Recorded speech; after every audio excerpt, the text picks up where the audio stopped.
Halleloia, halleloia, halleloia.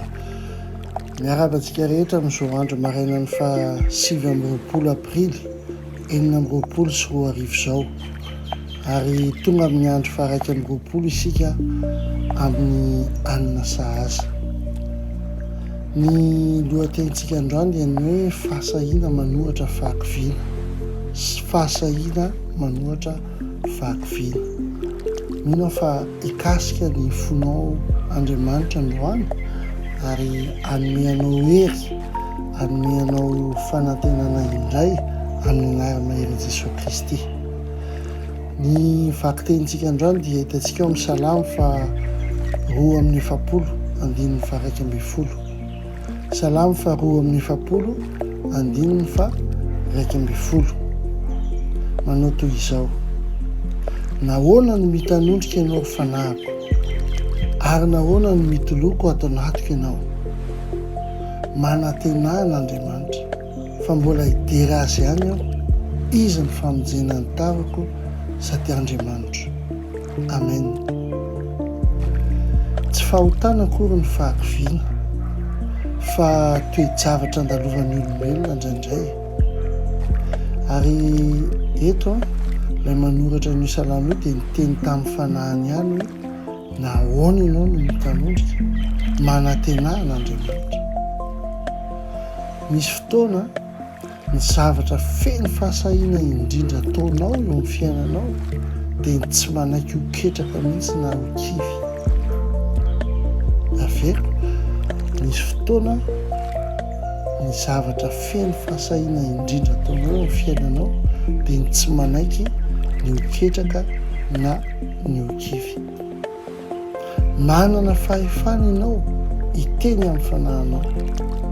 Teneno izy hifanaraka amin'izay lazain'Andriamanitra, satria tsy ady resy hipetrahanao ny fahakiviana fa ny fanantenana. Amen. Ary jerentsika ny ao amin'ny Baiboly nisan'ny Elia mpaminany. Ny zavatra goavana be nataony Elia mpaminany, ary tena hita mihitsy hoe nisy fahagagana. Anisan'ny fahagagana goavana betsaka ny nataony Elia, anisy ny afo latsaka avy any an-danitra sy ny ohatran'izay. Anisan'ny goavana izany fahagagana izany ao anaty Baiboly. Kanefa rehefa vita izay dia ketraka izy, ary nangataka ny ho faty mihitsy ary izy tamin'Andriamanitra. Kanefa inona ny niseho, inona navalin'Andriamanitra? Niona tamin'ny anjelin'i Jehovah izy, niaraka tamin'ny sakafo ny anjelin'i Jehovah, niaraka tamin'ny rano, niaraka tamin'ny fitoniana, tamin'ny feo mamy sy malefaka. Ny valikafatra ny tompo amin'ny fahakivianao dia tsy fahanamelohana akory, fa mangoraka anao izy. Misy fahangoram-po zany io, ary zava-baovao eo amin'ny fiainanao. Amen. Raha toa ianao ka mandalo fahakiviana amin'izao fotoana izao, dia tahaka izao ny fampiarana an'ity teny ao amin'ny Salamo fa 2:7, andininy fa 1:10 ity.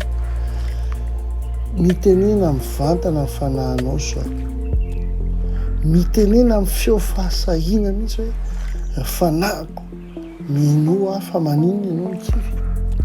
Andriamanitra dia mbola Andriamanitra foana, ary raiko izy, hidera azy aho satria mendrika izy.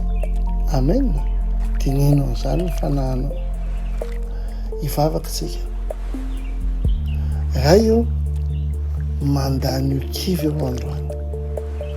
Niteny tamin'ny fanahiko ary nomeko baiko izy hanantenanao. Ianao ny fanavotana ho ahy, ary ianao no Andriamanitra, mbola hideranao aho Tompo aho. Ho ataoko ambony ny zava-misy ny fijeriko, satria ianao ambony lavitra noho ny zava-misy rehetra eto ambonin'ny tany. Amin'ny anaran'i Jesosy Kristy. Amen. Amen. Mino fa izany teny izany mety mitondra fanantenana, mety mitondra fifaliana, mety mitondra zava-baovao eo amin'ny fiainanao androany maraina. Koa hotahin'Andriamanitra anie ianao ary eny tokoa fahasoavana sy famindrapona anaraka anao amin'ny andro rehetra iainanao ary toetra lava ohatrany Jehova ianao. Hotahin'Andriamanitra ianao amin'ity andro androany ary ampitiavana be lehibe Docteur Ignatius Soriano.